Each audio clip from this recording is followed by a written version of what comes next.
ওই পণ্ডিতের সামনে হাদিস পেশ করলে বলে আমাদের মাঝে কোরআন আছে, কোরআন থাকতে হাদিসের কি প্রয়োজন? আর আমার নবী যখন নাকি বর্তমান জামানায় কেউ বলে কোরআন থাকতে হাদিসের কি প্রয়োজন, এই কথা বলার সাথে সাথে আমি আরিফ বিন হাবিবের ঈমান আরো বেড়ে যায় আমার নবীর কথার সত্যতার প্রতি। কারণ নবী 1500 বছর আগে বলছে, তোমার মতো মূর্খের যে আরিফ আর ঘটবে যে তুমি বলবা কোরআন থাকতে হাদিসের কি প্রয়োজন, তুমি যে এরকম আসবা দুনিয়াতে, এটা নবী 1500 বছর আগে জানায়া দিছে। তাই নবীর কথার প্রতি ঈমান আরো বাইরে গেছে।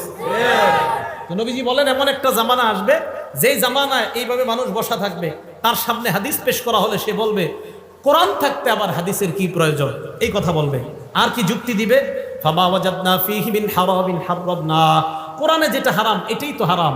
ওয়ামা ওয়াজাদনা ফীহি মিন হালালিন ইস্তাহলালনা, কোরআনের হালালকে হারাম হালাল মানলাম। আচ্ছা বলেন তো আমরা মুসলমানরা কোরআনের হারামকে হারাম মানি কিনা? কোরআনের হালালকে হালাল মানি কিনা? তো ওই লোক যুক্তি দিয়ে আপনারে বুঝাবে কোরআনের হারামকে হারাম মানি, কোরআনের হালালকে হালাল মানি, হাদিসের কি প্রয়োজন, এই যুক্তি আপনাকে দিবে। তখন আপনি পাল্টা প্রশ্ন করবেন, ভাই কোরআনের মধ্যে আছে রুকু করো, কোরআনের মধ্যে আছে সিজদা করো, ইয়া আইয়ুহাল্লাযীনা আমানুর কাউ, হে ঈমানদারগণ তোমরা রুকু করো, ওয়াসজুদু সিজদা করো। কোরআনের মধ্যে নাই 4 রাকাত যোহর করো, এটা কোরআনে। ফজর 2 রাকাত ফরজ, এটা কোরআনে নাই। আসর 4 রাকাত ফরজ, এটা কোরআনে নাই। মাগরিব 3 রাকাত ফরজ, এটা কোরআনে নাই। এশা 4 রাকাত ফরজ, এটা কোরআনে নাই।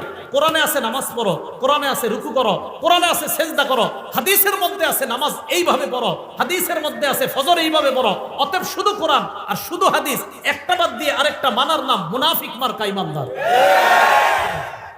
তাহলে কোরআন হাদিস একটা বাদ দিয়ে আরেকটা না, উভয়টা। মাশাআল্লাহ, তো বুঝে আসছে। কোরআনে আছে রুকু করো, কিন্তু কিভাবে করবেন এটা কোরআনে নাই। কোরআনে আছে সিজদা করো, কিভাবে সিজদা করবেন এটা কোরআনে নাই, এটা হাদিসে আছে। তাহলে কোরআন হাদিস উভয়টা মানতে হবে। সূরা নিসা আছে ফানকিহু মা তাবা লাকুম মিনান নিসা, নারীদের মধ্য থেকে যাদেরকে পছন্দ হয় তাদেরকে বিয়ে করো, এটা কোরআনে আছে।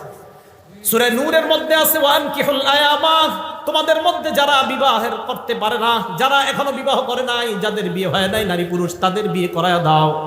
সূরা নিসা আছে বিয়ে করো, সূরা নূরে আছে বিয়ে করাও। কিভাবে বিয়ে করাইবা এটা কোরআনে কোথাও লেখা নেই।